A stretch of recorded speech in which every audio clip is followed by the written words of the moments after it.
நாங்கெல்லாம் ஏழைங்கப்பா. உங்களெல்லாம் மன்னிக்கிற யோகியத்தை நமக்கு கிடையாது. அண்ணே, நான் செஞ்ச தப்புதான்.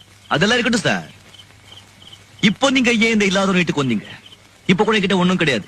கைய பாருங்க, ஸ்டேரிங் பிடிச்ச திரும்ப இன்னும் கூட மாறல. நீங்க தான் சொன்னீங்களே, பணம் காசு இருந்தாதான் கூட பிறந்தவங்க கூட கொல்லி போட வருவான்னு. சத்தியமா என்கிட்ட ஒரு தடவை கூட கிடையாது சார்.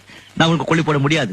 அப்படி ஒருவேளை எனக்கு பணம் காசு சொத்து சுகம் எல்லாம் சேர்ந்து வந்தா சத்தியமா உங்களுக்கு சொல்லி அனுப்புறேன். அப்ப நீங்க வாங்க. இப்ப நீங்க போலாம்.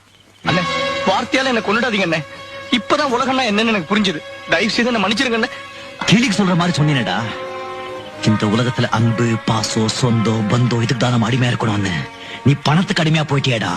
5-6 வயசுலயே அனாதையா இருந்த நம்மளை எடுத்துட்டு வந்து அன்பு பாசத்தை அள்ளு கொட்டி வளர்த்தாரே அந்த அப்பா இருந்தப்ப கூட ஒரு நன்றி கடந்துக்காக வந்து பாக்கலையடா.